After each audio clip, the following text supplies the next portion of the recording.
और कोई time waste किए बिना डायरेक्ट हम टॉपिक पे आते हैं। हमने आप लोगों को थ्योरी के साथ साथ कंपटीशन के क्वेश्चन को शामिल करते हुए हमने आपको दो तरह के स्ट्रक्चर मैंने बता दिया था। एक था हम लोगों का कौन कौन पढ़ लिए थे हम लोग, चेन पढ़ लिए थे और पोजीशन पढ़ लिए थे। हमारे क्वेश्चन में किसी को डाउट होना नहीं चाहिए। चलिए आगे के एग्जांपल्स में और हम देखेंगे उसको। अगला हम शुरू कर रहे हैं functional group isomerism. Functional group या खाली फंक्शनल भी कह सकते हैं, फंक्शनल आइसोमेरिज्म। हम सभी लोग फंक्शनल ग्रुप जानते हैं। हम लोग जानते हैं कि किसी कंपाउंड में ऐसा एटम या ग्रुप होता है जो उस कंपाउंड की प्रॉपर्टी को मेनली डिसाइड करता है, उसी को हम कहते हैं फंक्शनल ग्रुप। हम लोग डिफिनेशन कैसे देते हैं कि that part of compound which determines the chemical properties of A molecule, उसी को हम कहते हैं फंक्शनल ग्रुप। और ये सारी बात आप लोग जानते हैं कि किसका क्या फंक्शनल ग्रुप होता है। तो हम कुछ एग्जांपल्स के पेयर लिख रहे हैं, इसमें फंक्शनल आइसोमेरिज्म है और इसी को आप जरा देखो, इस एग्जांपल ज्यादा फोकस करना है। तो पहला केस मैं ले रहा हूं, देखिए जरा सा। हम सब लोग जानते हैं ईथर एल्कोहल दो फंक्शनल ग्रुप होते हैं। तो हमारे एग्जांपल्स को जरा ढंग से देखिए आप लोग और कोशिश करिए इसमें आपको दिखेगा फंक्शनल ग्रुप का डिफरेंस। तो ए मैं लिख रहा हूं CH3 OCH3। हम सभी लोग जानते हैं कि ROR जो होता है ईथर ग्रुप होता है, इसमें किसी को डाउट होना नहीं चाहिए। और ये हम लोग क्या है ROH है ना, ये हम लोग एल्कोहल जानते हैं, इसको एल्कोहल है और ईथर है। आप जानते हैं ईथर के दोनों ग्रुप जो है एल्किल ग्रुप डिफरेंट भी हो सकते हैं, सेम भी हो सकते हैं। डिफरेंट होने पर इसको हम लोग कहते हैं एसिमेट्रिक ईथर कहते हैं, और दोनों एल्किल सेम होने पर सिमेट्रिक ईथर कहते हैं। ईथर अपने सिलेबस में है, second chapter of organic chemistry का है, वहां देखा जाएगा। यहाँ इसको आइसोमेरिज्म में हम लिमिट करते हैं। इस तरह से अगला हम ले रहे हैं, जैसे फर्स्ट चैप्टर हम लोग का हाइड्रोएल्केन हाइड्रोएरीन है, सेकंड चैप्टर हम लोग का एल्कोहल फिनाल एंड ईथर है, तो यहाँ से एल्कोहल एग्जाम्पल मिला।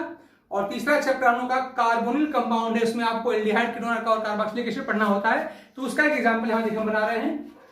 तो हम यहाँ पे ले रहे हैं, पहले देखिए एल्डिहाइड फंक्शनल ग्रुप आपको बताने आता है। ये देखिए एल्डिहाइड हो गया, सबको दिख रहा है। और इतने ही कार्बन का अब आप कीटोन बना लीजिए। सबको पता है कि RCOR जो होता है कीटोन होता है, ये कीटोन हो गया। इसी तरह से हम तीसरा एग्जांपल ले रहे हैं, इसको देखिए ग्रुप इसका पहचानिए। CH3 CH2 CH2COH सबको पता है कार्बोक्सिलिक एसिड है। और इसका मैं एक और बनाता हूं CH3 CH2 COO CH3। तो सेकेंड वाला क्या एस्टर है ना, RCOOR एस्टर हो गया हम लोग का, एस्टर है। क्या आप लोग कार्बोक्सिलिक एसिड है।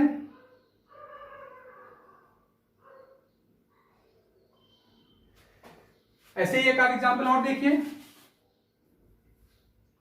हम डिफरेंट टाइप के एमाइंस लिख रहे हैं, इसको देखिए।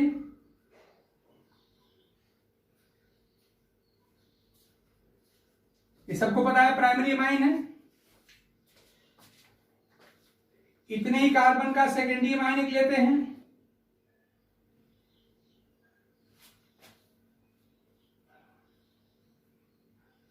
और इतने ही कार्बन का टर्शियरी एमाइन ले लीजिए।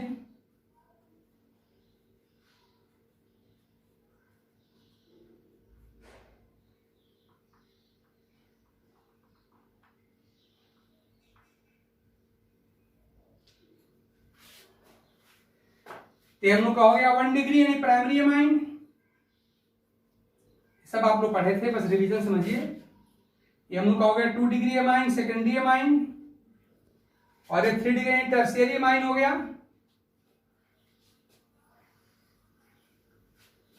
और भी एग्जांपल्स हम लोग बना सकते हैं, जैसे डाई एल्कीन्स और एल्काइन भी फंक्शनल ग्रुप आइसोमर कंसीडर किए जाते हैं। ये देखो भाई, इसमें एग्जांपल बड़ा इंपॉर्टेंट है, ध्यान देना।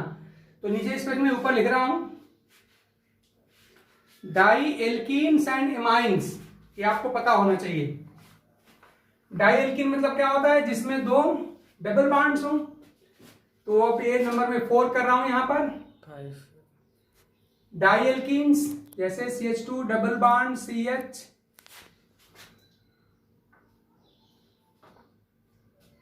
CH डबल बॉन्ड CH2 देखिए, और दो ही डबल बॉन्ड रखना है, डाई एल्कीन करना था तो, और एक ट्रिपल बॉन्ड वाला यानी एल्काइन कर दीजिए, नंबर ऑफ कार्बन सेम रहेगा। तो CH3 C triple bond C और CH3, ये आपका हो गया डाई एल्कीन, ये हो गया एल्काइन। ऐसा ही नेक्स्ट एग्जांपल में आप जानते हैं एल्किल साइनाइड और एल्किल आइसोसाइनाइड, इसके एग्जांपल्स होते हैं। एग्जांपल याद रखना बहुत जरूरी है। तो मैं यहां लिख रहा हूं, यहां पर CH3 CH2CN एल्किल साइनाइड हो गया, और इतने ही कार्बन का एल्किल आइसोसाइनाइड CH3 CH2 और NC। यहां जरा समझना, अगर एल्किल ग्रुप के कार्बन के साथ अगर CN का C जुड़ा होता है तो इसको हम लोग कहते हैं साइनाइड का, ये साइनो ग्रुप है, ये साइनो, ध्यान दीजिएगा, ये साइनो ग्रुप है। तो अगर एल्किल ग्रुप के कार्बन के साथ अगर CN का C जुड़ा रहेगा इसको हम साइनो कहेंगे, और अगर इसी सेम एल्किल ग्रुप के कार्बन के साथ अगर साइनो का N जुड़ा होगा तो इसको हम लोग आइसोसाइनो कहते हैं। ये हम लोग का हो गया आइसोसाइनो, ये हो गया। और एक और एग्जांपल हम यहां पे लिख रहे हैं, जरा देखिए स्पेस बना के। ऐसे आप जानते हैं नाइट्रो और नाइट्राइट भी हम लोग जानते हैं, पढ़े हुए हैं, पहले से याद करिए। तो एग्जांपल नंबर मैं 6 दे रहा हूं इसको, ये मैं लिख रहा हूं छोटा सा एग्जांपल, CH3 CH2ONO ONO, और दूसरा मैं इतने ही कार्बन का लिख रहा हूं, देखिए CH3 CH2NO, ये चीज देखिए। तो इसको आप याद रखना, अगर एल्किल के कार्बन, देखो भाई ये भी आपका NO2 है, ये भी NO2 ही है, लेकिन अगर एल्किल के कार्बन के साथ अगर NO2 का O जुड़ेगा तो इसको नाइट्राइट कहा जाता है, नाइट्राइट। तो मैं यहां लिख रहा हूं क्या पे नाइट्राइट, ये नाइट्राइट है। और इसी एल्किल के कार्बन के साथ अगर NO2 का N जुड़ेगा तो उसको हम लोग नाइट्रो कहते हैं। तो ये हम लोग का हो गया नाइट्रो। याद करिए हमने आप लोगों को एक बताया था एम्बीडेंट लिगेंड, और आप लोग जानते हैं ये दोनों एम्बीडेंट लिगेंड्स हैं, ये सब एम्बीडेंट लिगेंड्स हैं। और इस तरह से आप जानते हैं कि CN और NC भी एम्बीडेंट लिगेंड्स हैं। तो इस तरह से ये सारे एग्जांपल पे अगर नजर डाला जाए, हर पेयर को देख लीजिए, चाहे आप डाई एल्कीन और एल्काइन को लेके देखिए, यहां तो ये दिखाई पड़ेगा। आप जानते हैं आइसोमर होने की पहली कंडीशन क्या है कि molecular formula should be same, इस पर तो विचार करना ही नहीं है। तो अगर number of carbon, number of other atom अगर सेम नहीं होंगे तो हम इसको आइसोमर कहेंगे ही नहीं। और चूंकि हमने जानबूझ के आइसोमेरिक पेयर ही लिखा है, तो ऐसी कंडीशन में आप गिन लो, सब में number of C, number of H जो भी होगा सेम होगा, तो होना ही होना है। तो आप याद रखिएगा कि वैसे तो यहाँ पे कोई फंक्शनल ग्रुप दिखाई नहीं दे रहा है, लेकिन याद रखिए कि डाई एल्कीन और एल्काइन आपस में फंक्शनल ग्रुप आइसोमर माने जाते हैं। डाई एल्कीन और एल्काइन आपस में फंक्शनल ग्रुप आइसोमर माने जाते हैं। इसे आप देखिए, इसको देखिए ऐसा, एल्किल साइनाइड, ध्यान दीजिए एल्किल साइनाइड, या इसको हम लोग साइनो एल्केन भी कहते हैं ना, एल्किल साइनाइड या साइनो एल्केन, और यहाँ पर एल्किल आइसोसाइनाइड, ये भी एक दूसरे के फंक्शनल आइसोमर माने जाते हैं। इसी तरह से आप यहां देख रहे हैं कि यहाँ पे एल्कोहल्स एंड ईथर, ये आपस में दूसरे के फंक्शनल आइसोमर माने जाते हैं, होते हैं, अगर नंबर ऑफ कार्बन H और O सेम हो जाए तो। Similarly aldehydes and ketones having similar number of carbon and oxygen so functional isomerism, and similar is the case with these carboxylic acids and ester. तो carboxylic acid, ester, और दो example इसमें आप और जोड़ सकते हैं, जगह कम है, मैं इनको दिखा रहा हूं, ध्यान देना, बड़े इंपॉर्टेंट बनते हैं एग्जांपल है सब भी।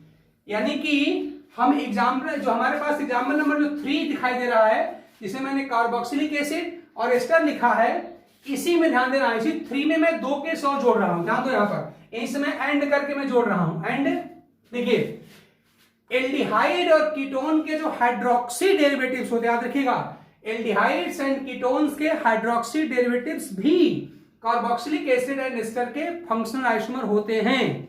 यानी कि एल्डिहाइड, यहाँ पे 4 हो गए, ध्यान देना, carboxylic acids, asters and hydroxy derivative of aldehyde and ketone भी, ये चारों के चारों फंक्शनल आइसोमर होते हैं। तो 2 मैंने लिखा है, 2 मैं यहाँ पर और जोड़ने जा रहा हूं, ध्यान दीजिएगा।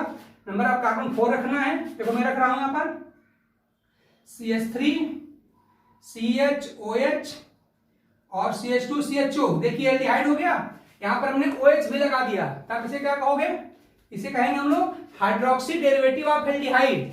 और गिन लो, number of C, number of H, number of O, सब एस्टर और एसिड के बराबर इसके पास होगा। और इसी में एंड के थ्रू हम एक और जोड़ दे रहे हैं, इस बार में यहाँ पे कीटोन लेके इसमें OH जोड़ने जा रहा हूं। देखिए मैं यहां लगा दे रहा हूं, यहाँ पर OH CH2 CO और CH3। एक बात देखो, नंबर ऑफ कार्बन हमको 4 करना है, तो हम लोग 4 ले रहे थे ना, 4 कार्बन कर दीजिए यहाँ पर, हम लोग का हो जाएगा, ध्यान दीजिए यहाँ पे CH3 CH OH CO और CH3। अब यहां से देखो भाई, ये हो गया हमारा कीटोन, कीटोन का हो गया हाइड्रोक्सी डेरिवेटिव, तो hydroxy derivative of ketone, hydroxy derivative of this CHO aldehyde, this ester and this carboxylic acid, all these 4 structures are considered functional isomer। और सिमिलरली आप यहां देख रहे हैं जो डिफरेंट टाइप के जो एमाइंस होते हैं, 1 degree amine, 2 degree amine and 3 degree amine, अगर आइसोमर होने की कंडीशन अगर फॉलो करते हैं, यानी अगर नंबर ऑफ C, H और N अगर सेम होता है, ये सभी फंक्शनल आइसोमर होते हैं। तो इस तरह से इसमें से मैक्सिमम एग्जांपल अपने सिलेबस में है। याद करिए, आपने एल्कीन और एल्काइन क्लास 11 में पढ़ा हुआ था, ऑलरेडी पढ़ा हुआ है। एल्कोहल और ईथर अपने कोर्स में क्लास 12 में है, इस साल है। एल्डिहाइड कीटोन ये दोनों इस साल अपने सिलेबस में है। कार्बोक्सिलिक एसिड उसी चैप्टर में है, और एस्टर तो खैर नहीं है, फिर भी इतनी बात हम जानते हैं। और फिर डिफरेंट टाइप के जो एमाइंस होते हैं, ये भी अपने इस साल सिलेबस में हैं। तो इनका डिटेल हमको इस साल पढ़ने को मिलेगा, लेकिन आप इतने जरूरी एग्जाम्पल याद रखे रहिए। और इनमें सब में यही दिखाई दे रहा है कि मॉलिक्यूलर फार्मूला तो सेम है। देखो, जो मॉलिक्यूलर फार्मूला कार्बोक्सिलिक एसिड का है वही एस्टर का है, वही हाइड्रोक्सी डेरिवेटिव ऑफ एल्डिहाइड का है, वही हाइड्रोक्सी डेरिवेटिव ऑफ कीटोन का है। तो मॉलिक्यूलर फार्मूला सेम होने के बाद भी प्रॉपर्टी में अगर डिफरेंस है तो क्यों है, तो क्लियरली दिख रहा है कि इनके फंक्शनल ग्रुप डिफरेंट हैं। कहीं आप देख रहे हैं कि कार्बोक्सिलिक ग्रुप है, तो कहीं एस्टर ग्रुप है, तो यहीं कहीं पर हाइड्रोक्सी और एल्डिहाइड ग्रुप है, कहीं हाइड्रोक्सी और कीटोन ग्रुप है। और यही बात इन सारे पेयर में आपको दिखाई दे रही है। ये सारे एग्जांपल्स अगर आप ढंग से याद रखें ग्रुप के सहित, तो आप आसानी से फंक्शनल आइसोमरिज्म को बता सकते हैं। और जब ग्रुप आप एग्जांपल दे करके आपसे पूछा जाएगा कि how many types of isomerism is shown by the given group of molecule, तो आप उसमें आसानी से छांट करके और अपना एक बढ़िया सा क्वेश्चन आप अपने आईटी का और नीट का पा सकते हैं। तो फंक्शनल आइसोमर किसे कहेंगे हम लोग, तो आप कहेंगे molecules having same molecular formula but differing in properties because of differences in their functional group। या और सिंप्लीफाई करें तो हम क्या कहेंगे कि molecules having the same molecular formula but having different functional group are known as functional isomers. और ये सारे एग्जांपल आपको इकट्ठे याद रहना चाहिए। और मान लो इनके इकट्ठे ना भी याद हो तो कोई बात नहीं है। अगर आप मान लीजिए कि आप डिफिनीशन जानते हैं, पहचानना जानते हैं, बनाने का तरीका अगर आपको आता है, तो बड़े आराम से खुद ही आप बता सकेंगे देख करके कि किसमें फंक्शनल आइसोमरिज्म है, किसमें नहीं है। तो इस तरह से इतने एग्जांपल्स आपके सारे कॉन्सेप्ट को क्लियर करने के लिए मोर देन सफिशिएंट है। आगे चल के हम और प्रैक्टिस में इसको जब डालेंगे अपने ऑब्जेक्टिव क्वेश्चन में, तो और बातें भी सामने इसकी आएंगी, जो और बातें हो सकती हैं। तो मेरा ख्याल है कि आप लोग फंक्शनल आइसोमर क्या होते हैं, डिफिनीशन एग्जाम्पल सहित आप देख चुके होंगे, और इसमें किसी को डाउट होगा नहीं, हमारा ख्याल है। ठीक है, आगे बढ़े। तो एग्जाम्पल्स याद करने की कोशिश भी करो। हालांकि सारे जो केस हैं इसमें सब अपने सिलेबस में हैं। ऊपर वाले आप ऑलरेडी 11th पढ़ चुके, बाकी साल सब आपको पढ़ना, डिटेल में पढ़ना है, इसलिए कोई प्रॉब्लम होने वाली है नहीं। फिर अगर कुछ होगा बताइएगा। तो इस तरह से हम लोग फंक्शनल आइसोमर आसानी से लिख सकते हैं। एक और केस हम डील करने के बाद कुछ और क्वेश्चन की प्रैक्टिस आज भी डालेंगे। तो अब जरा बताओ कौन सा बचा भाई। अब इसमें 3 बचे हुए हैं, बचे 3 का नाम कोई गिनाओ तो फटाफट जल्दी से। रिंग चेन और कौन? रिंग चेन, मेटामर और टाटोमर, है ना। तो हम प्रेजेंट टाइम में अभी रिंग चेन को ले रहे हैं, तो अगला कर लीजिए ring chain isomerism. Ring chain isomerism, देखिए नाम से ही, इसके नाम में सारी डिफिनेशन का क्लू दिख रहा है। रिंग चेन मतलब इस बार 2 मॉलिक्यूल होंगे, एक होगा उसमें रिंग स्ट्रक्चर मतलब साइक्लिक स्ट्रक्चर वाला, और एक होगा चेन मतलब ओपन चेन स्ट्रक्चर वाला। नाम साफ साफ दिखाई दे रहा है कि दोज मॉलिक्यूल्स या that type of isomerism in which one molecule has the cyclic ring structure while other has open chain structure. तो ये हमारे हो जाएंगे रिंग चेन आइसोमर। एग्जाम्पल से बात ज्यादा क्लियर होती है। चलिए हम एग्जाम्पल बनाते हैं, देखिए, और एग्जाम्पल देख के इन मॉलिक्यूल का ग्रुप आप आसानी से बता सकते हो। CH2, ये कौन सा ग्रुप है भाई? एल्कीन है ना, सबको दिखाई दे रहा है, एल्कीन है। और अगला तो भैया हमारा चेन तो बन गया, रिंग बना दो, तो 4 कार्बन की रिंग आप दिखा लीजिए। तो 4 कार्बन का हमने रिंग दिखा लिया, ये हमारा रिंग हो गया। इस कंपाउंड का नाम क्या बनेगा भाई? साइक्लोब्यूटेन ना, ये हम लोग का साइक्लोब्यूटेन हो गया। तो साइक्लोब्यूटेन, तो इसका ग्रुप क्या बनेगा? इसको हम लोग साइक्लोएल्केन कहेंगे ना, साइक्लोएल्केन। तो हमें कह सकते हैं ना कि cycloalkane and alkenes R ring chain isomer. हम कह सकते हैं देखिए इसका ग्रुप क्या है? एल्कीन है, और ये कौन सा है? साइक्लोएल्केन है। तो हम यहां से कह सकते हैं cycloalkenes and alkenes having similar number of carbon and hydrogen, so ring chain isomerism. अगर देखो इसमें स्टेटमेंट छांटने के लिए आता है, और स्टेटमेंट में कई बार पूछा गया है, उसमें स्टेटमेंट लिखा रहेगा, उससे पूछेगा which of the following statements are correct, तो उसमें छांटिए। और ऐसे में आप देखिएगा कि आपके यहाँ ये भी व्यवस्था है, मोर देन 1 करेक्ट ऑप्शन वाले क्वेश्चन भी आते हैं। तो मोर देन 1 करेक्ट ऑप्शन वाले क्वेश्चन जो होते हैं स्टेटमेंट के फॉर्म में आप देखिए ज्यादा मतलब टाइप उसमें ऐसे ही मिलता है। तो अगर हमको कहता है कि alkenes and cycloalkenes R ring chain isomer, तो हम कह सकते हैं हाँ है, ठीक। अच्छा अब जरा ये देखो, मान लीजिए इसको मैं कह दूं कि हमारा ये स्ट्रक्चर नंबर 1 मैंने कह दिया, यही A कह दिया, इसको मैं स्ट्रक्चर नंबर B कहने जा रहा हूं। और एक बात मैं यहां ऐसे लिख रहा हूं, ध्यान दीजिए, ये चीज हमारी स्ट्रक्चर नंबर C हो गई। इधर देखिए, तो अब जरा बताइए A और B में कौन सा आइसोमेरिज्म है? रिंग चेन, साफ साफ दिखाई दे रहा है, रिंग चेन आइसोमेरिज्म है। ऐसे ही A और C में रिंग चेन आइसोमेरिज्म है, बिल्कुल क्लियर दिखाई दे रही है। जो मॉलिक्यूलर फार्मूला A का है वही मॉलिक्यूलर फार्मूला C का भी है, बट डिफरेंस ये है कि आपका चेन ओपन चेन स्ट्रक्चर और आपका साइक्लिक कंपाउंड है, तो ये भी क्लियर दिखाई दे रहा है। लेकिन अगर मैं आपसे पूछूं कि B और C में कौन सी आइसोमेरिज्म है, which type of isomerism is present in molecule B and C, B और C में कौन सा आइसोमेरिज्म है? जल्दी बोलो भाई। यहां रिंग चेन तो होगी नहीं, दोनों के दोनों रिंग ही है भाई। एक रिंग होता और एक चेन होता, हम रिंग चेन कह लेते। मैं तो B और C आपसे पूछ रहा हूं, ये तो B और C में कौन सा आइसोमर दिखाई दे रही है?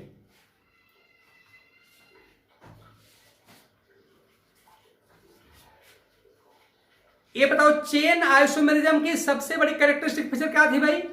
चेन आइसोमेरिज्म की बेस्ट कैरेक्टरिस्टिक फीचर क्या थी?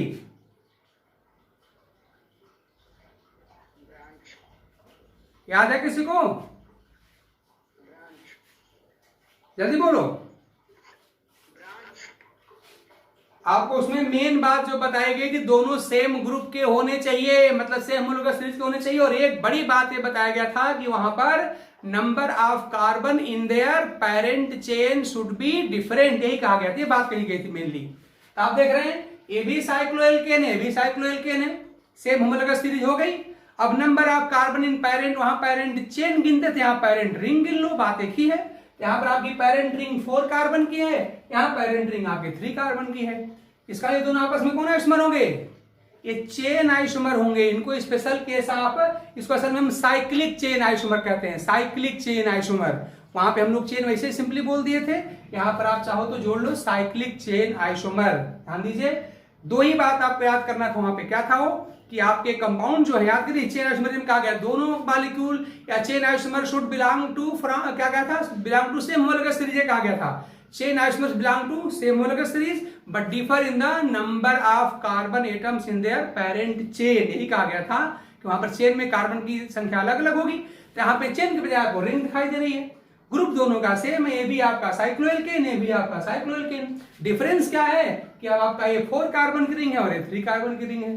तो आप देख रहे हैं जहां कहीं भी आपको सेम ग्रुप के कंपाउंड्स का पेयर मिले और उसमें अगर पेरेंट चेन या पेरेंट रिंग के साइज में अगर डिफरेंस हो जाए तो समझ जाना आपका वो चेन आइसोमेरिज्म ही होगा।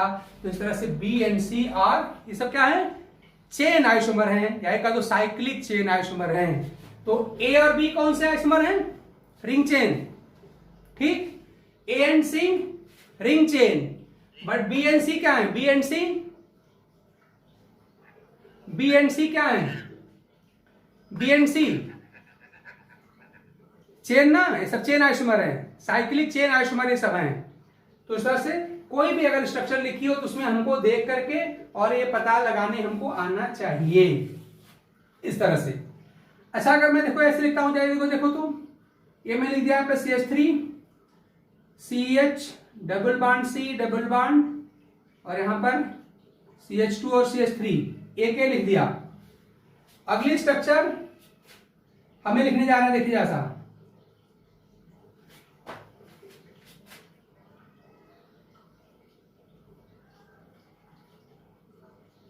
ये लिख दिया हमने, इसको हम हटा ले रहे हैं। तो ये हमारी स्ट्रक्चर नंबर ए हो गई, इसको मैंने स्ट्रक्चर नंबर बी लिख दिया और इसको मैं स्ट्रक्चर नंबर सी लिखने जा रहा हूं और इसको मैं स्ट्रक्चर नंबर डी लिखने जा रहा हूं।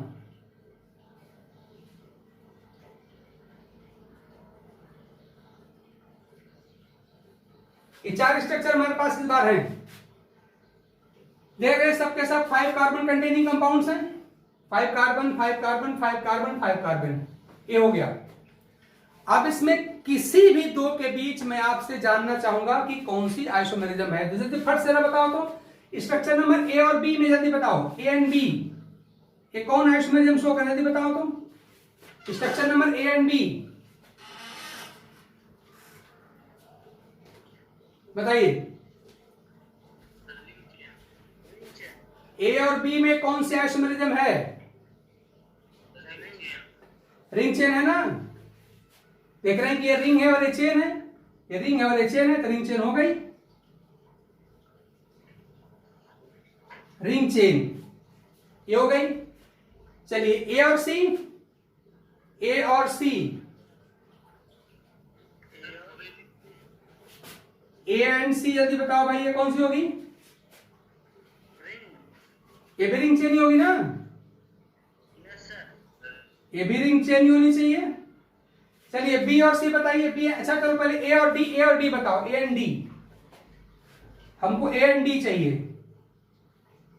अभी अभी पढ़े थोड़ी देर पहले,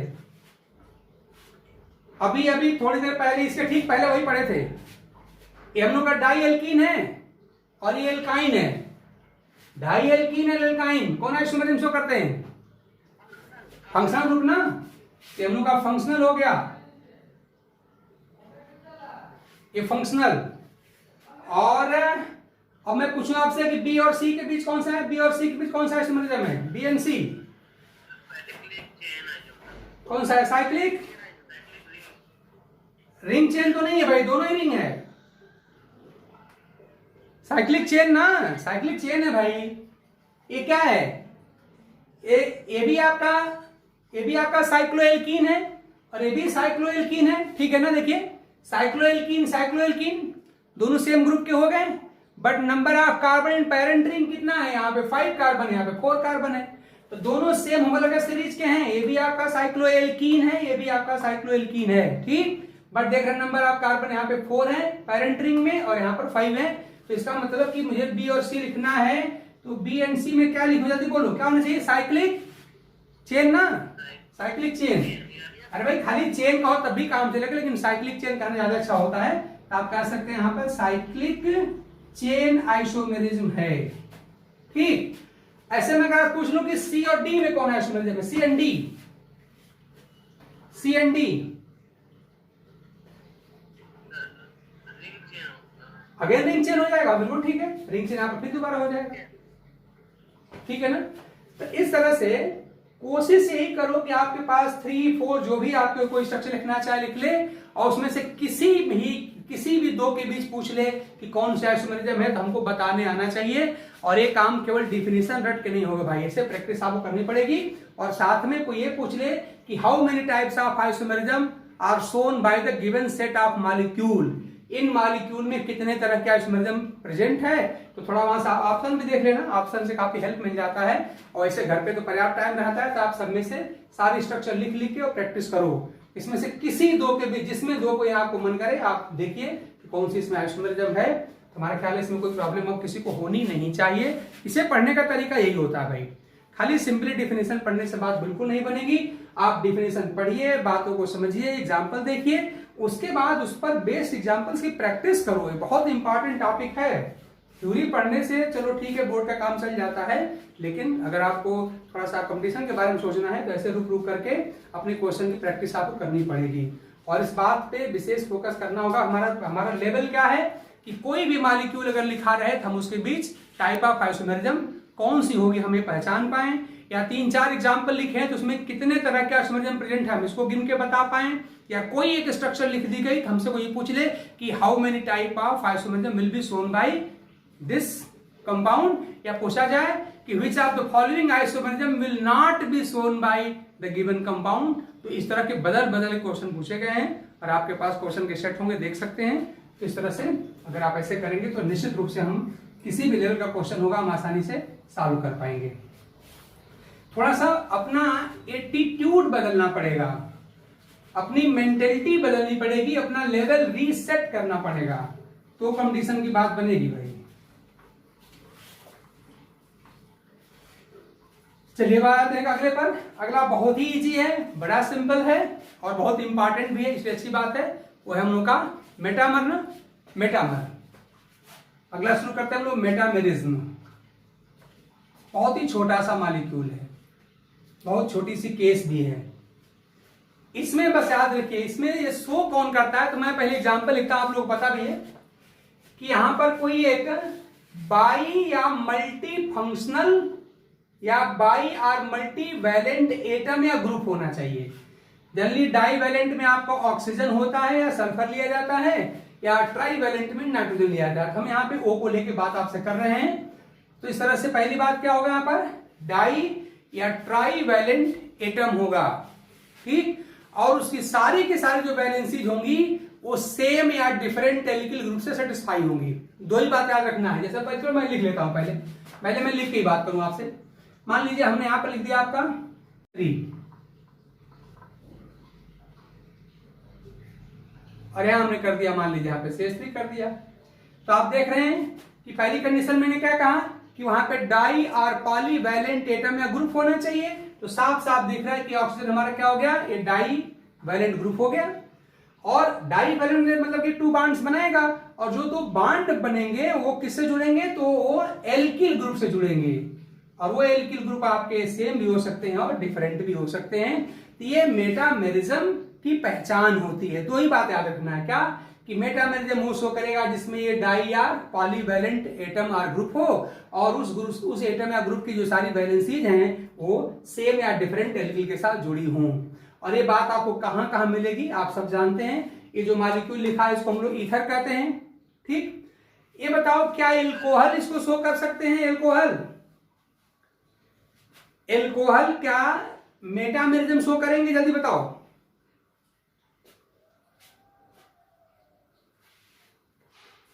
एल्कोहल में क्या होता है भाई, एल्कोहल में होता है ROH। ये तो आपका ग्रुप है। तो ये ग्रुप क्या आपको लगता है कि डाई या पॉलीवैलेंट ग्रुप है? ये नहीं, ये तो मोनोवैलेंट ग्रुप है भाई। OH की वैलेंसी आप जानते हैं 1 होती है। और आपने यहाँ पे शर्त क्या लगा रखा है कि दिस शुड बी डाई और पॉलीवैलेंट एटम और ग्रुप। यानी जो एटम या ग्रुप आप यहां लिखेंगे उसकी वैलेंसी कम से कम 2 होनी चाहिए। और आप देख रहे हैं कि एल्कोहल में OH ग्रुप होता है और OH ग्रुप आप जानते हैं मोनोवैलेंट ग्रुप होता है, डाइवैलेंट ग्रुप नहीं होता। therefore alcohols cannot show metamerism, alcohols cannot show metamerism। ठीक, ये बात आप मत भूलिए, थोड़ा सा अपना एटीट्यूड बदलो भाई, डिफिनेशन पढ़ने से बात नहीं बनेगी। हमें तो देखना विचार तो following molecule will not show metamerism, ऐसे क्वेश्चन से देखना से पूछना पड़ेगा। पूरा 4-5 मॉलिक्यूल लिख दिए जाएंगे 1 2 3 4 5 करके, पूछेगा which of the following molecules will not show metamerism या which of the following molecule will show metamerism, हमको ये देखना पड़ेगा। हमसे डिफिनेशन नहीं पूछा हो जाएगा, ये कहानी खत्म हो गई क्लास 11th में। ऐसे मान लो मैं कार्बोक्सिलिक एसिड लिखूं जाए, बताओ जल्दी फट से। तो मैं अगर कार्बोक्सिलिक एसिड लिखता हूं तो क्या कार्बोक्सिलिक एसिड मेटामेरिज्म शो करेंगे? जल्दी बोलो, करेगा ना? देखो करेगा कैसे, COOH, यही तो आपका कार्बोक्सिलिक ग्रुप है। इस कार्बोक्सिलिक ग्रुप की वैलेंसी कितनी दिखाई पड़ रही है? 2 दिख रही है क्या भाई? एक ही दिख रही है, कहां शो करेगा? कार्बोक्सिलिक ग्रुप आपका क्या है? मोनोवैलेंट ग्रुप है। कार्बोक्सिलिक क्या है? मोनोवैलेंट ग्रुप है। साफ साफ एक बॉन्ड निकलता हुआ दिख रहा है, यानी ये भी नहीं शो करेगा। यहीं से बात को पकड़ो कि जो यहाँ पे देखो भाई, कम से कम 2 एल्किल तो हमको देने पड़ेंगे ना, और 2 एल्किल के लिए कम से कम वैलेंसी 2 तो होनी ही चाहिए। तो हम सिर्फ उसी एटम या ग्रुप को ले सकते हैं जिसकी वैलेंसी 2 होती हो। और कार्बोक्सिलिक एसिड में साफ साफ दिखाई पड़ रहा है जो कार्बोक्सिलिक ग्रुप होता है इसकी वैलेंसी 1 होती है। कार्बोक्सिलिक ग्रुप आप जानते हैं मोनोवैलेंट ग्रुप है भाई। कार्बोक्सिलिक ग्रुप जो है वो मोनोवैलेंट ग्रुप नहीं शो करेगा, ये नहीं शो करेगा, साफ साफ दिखाई दे रहा है, नहीं शो करेगा। ठीक, हाँ कीटोन जरा देखो, कीटोन में C डबल बॉन्ड होता है ना, ये वाला देखो साफ दिखाई पड़े, कार्बोनिल ग्रुप है। और देख रहे हैं यहाँ पर जो कार्बोनिल की वैलेंसी यहाँ 2 हो रही है तो ये शो करेगा। लेकिन ये यही अगर C डबल बॉन्ड अगर एल्डिहाइड में जाएगा तो शो नहीं करेगा, ध्यान देना, क्योंकि आप जानते हैं एल्डिहाइड में फिक्स होता है कि आपका ये जो C डबल बॉन्ड है इसमें एक तो निश्चित है कि इस कार्बोनिल ग्रुप की वैलेंसी, देखो भाई कार्बोनिल की वैलेंसी 2 होती है, बात ठीक है। ये आपका बाईवैलेंट ग्रुप है, बट ये फिक्स है एल्डिहाइड में कि इसकी 1 वैलेंसी H के साथ जुड़ती है। तो इस तरह से हमको तो बाईवैलेंट ग्रुप चाहिए और इसकी दोनों ही वैलेंसी एल्किल के साथ जुड़ी हुई होनी चाहिए। तो भले ही आप देख रहे हैं कि वही कार्बोनिल अगर कीटोन में है तो ये शो करेगा, जबकि यही कार्बोनिल सेम कार्बोनिल अगर एल्डिहाइड में है तो नहीं शो करेगा, क्योंकि कार्बोनिल का जो एल्डिहाइड होता है वो एटलीस्ट 1 H से जरूर जुड़ा होता है। तब आपके पास बस एक ही ऑप्शन है यहाँ पे एल्किल जोड़ने का, इसलिए एल्डिहाइड्स नहीं शो करेंगे, कीटोन शो करेंगे, कार्बोक्सिलिक नहीं शो करेंगे। ठीक है ना? एमाइन जरा बताओ, एमाइन शो करेंगे? एमाइन में 3 डिग्री का एमाइन है, तो जरा बताओ 2 एल्किल वाला एमाइन कौन है? 1 डिग्री, 2 डिग्री, 3 डिग्री, कौन सा है? हमको 2 एल्किल चाहिए। अरे भाई N की वैलेंसी आप जानते हैं 3 होती है ना, N की वैलेंसी 3 होती है और आपको 2 एल्किल चाहिए। ठीक, तो ठीक है, नाइट्रोजन आपका मल्टीवैलेंट ग्रुप तो हो गया, बाई या मल्टी हमको चाहिए, चलिए ठीक है मल्टीवैलेंट तो हो गया, लेकिन अगली शर्त क्या है कि वहां पे 2 सेम या डिफरेंट एल्किल होने चाहिए। तो अगर मैं अपने इस मल्टीवैलेंट नाइट्रोजन की अगर ऑल द 3 वैलेंसी अगर मैं H से जोड़ देता हूं तो आप देख रहे हैं यहाँ पे एल्किल कोई हुआ नहीं है, अमोनिया नहीं शो करेगा। क्लियर? चलिए मैं एक H को हटा करके यहाँ पे एक मैं R ले आ दूं, तब क्या ये कंपाउंड शो करेगा? नहीं शो करेगा। एक ही कंडीशन खाली फुलफिल हुई, there here is multivalent atom, but आपने कहा कि मल्टीवैलेंट एटम से 2 सेम या डिफरेंट एल्किल जुड़ा होना चाहिए। यहाँ पे आप you are having only 1 alkyl, therefore this compound which is primary amine is not going to show metamerism, नहीं शो करेगा। अब अगर याद करिए कि अगर मैं यहाँ पे एक नया काम कर देता कि मैं इसको भी हटा करके और एक और R में अगर कर दूं, तब आप देखिए आपके पास ये मल्टीवैलेंट एटम भी हो गया, ट्राइवैलेंट एटम नाइट्रोजन हो गया, और आप देख रहे हैं कि 2 आपके पास यहाँ पे एल्किल भी हो है जो सेम भी हो सकते हैं, डिफरेंट भी हो सकते हैं, यानी सेकेंडरी एमाइन इसको शो कर सकते हैं। तो हमें डिफिनीशन खाली नहीं पढ़ना है भाई, ध्यान देना, डिफिनीशन नहीं पढ़ना है, कौन कंपाउंड शो करेगा ये ध्यान देना बहुत जरूरी है। इसलिए 2 बात को पकड़ो कि पहली बात यहाँ बाई आर मल्टीवैलेंट एटम या ग्रुप होना चाहिए और उनकी जो वैलेंसीज हैं वो 2 सेम आर डिफरेंट एल्किल से सेटिस्फाई यानी जुड़ी होनी चाहिए, वही कंपाउंड शो कर सकते हैं। तो अपने मन से ढेर सारे एग्जांपल आप बना सकते हो और उसकी लिस्ट में से छांट सकते हो कि कौन सा शो करेगा और कौन शो नहीं करेगा। हमने कुछ एग्जांपल आपको छांट के दिखा दिए, तो इस तरह से कम से कम साफ साफ दिखाई पड़ रहा है, ईथर शो कर सकते हैं और कीटोन शो करेंगे ना, देखिए यहाँ पर ये कीटोन शो करेंगे। और ऐसे आप देख रहे हैं कि सेकेंडरी अमाइन है ना, ये 2 डिग्री अमाइन, ये शो करेंगे। जरा एस्टर के बारे में बात करूं तो एस्टर के बारे में, एस्टर शो करेंगे ना। एस्टर में क्या होता है, COO, देखिए जरा यही तो होता है ना आपका। देखिए यहां पर कार्बोनिल, ध्यान देना, ये कार्बोनिल है, साफ साफ दिखाई दे रहा, वही कार्बोनिल, ध्यान देना, वही कार्बोनिल कार्बोक्सिलिक में, ध्यान दीजिए भाई, वही कार्बोनिल आपका कार्बोक्सिलिक में है, वही कार्बोनिल एस्टर में है, वही कार्बोनिल कीटोन में है, और वही कार्बोनिल आपका एल्डिहाइड में है। ध्यान देना, ये सब कार्बोनिल कंपाउंड है, ध्यान देना भाई। Carboxylic acid, ketone, aldehyde and ester, all these 4 constitute the carbonyl compound. ये चारों ही कार्बोनिल कंपाउंड हैं। लेकिन आप देख रहे हैं कि कार्बोनिल तो आपका चलो बाईवैलेंट हो गया, लेकिन बाईवैलेंट कार्बोनिल के साथ 2 एल्किल जुड़े होने चाहिए ना, सेम या डिफरेंट। वो देख रहे हैं कार्बोक्सिलिक में नहीं है, इसलिए नहीं शो कर रहा है। आप देख रहे हैं एल्डिहाइड में भी नहीं है, एक वैलेंसी हो गई है H के साथ, एक ही खाली एल्किल है, इसलिए भी नहीं शो करेगा। कीटोन में देखिए 2 हैं, यहाँ पे 2 आप R लगा सकते हो, इसलिए कीटोन शो करेंगे और एस्टर भी शो करेंगे। तो इस तरह से आप बता सकते हैं कि कौन कौन से कंपाउंड यहाँ पे मेटामेरिज्म शो करेंगे और कौन नहीं शो करेंगे। तो बस मैंने मेटामेरिज्म के आपको डिफिनेशन बता दिया कि ऐसे मॉलिक्यूल जिसमें क्या हो, बाई और मल्टी वैलेंट ग्रुप या एटम हो और जिसके पास 2 सेम या डिफरेंट एल्किल ग्रुप जुड़े हों, वो सब के सब मेटामेरिज्म शो करते हैं। और इसमें से आपको एग्जांपल मैंने छांटना बता दिया कौन कौन से शो करेंगे। तो आपने कहा कि ईथर शो करेंगे, सेकेंडरी अमाइन शो करेंगे और कीटोन्स भी शो करेंगे, और बाकी लोग आपको कहा कि नहीं शो करेंगे। क्यों नहीं करेंगे, सारी बात मैंने बता दिया है। इस वीडियो को ढंग से रोक के, पास करके, शुरू करके देख लीजिएगा, आपका डाउट जरूर क्लियर हो जाएगा। अगले क्लास में इस पर बेस्ड क्वेश्चन और हम करवा देंगे, तो बातें आपके और क्लियर हो जाएंगी। तब तक के लिए एंजॉय करिए, थैंक यू।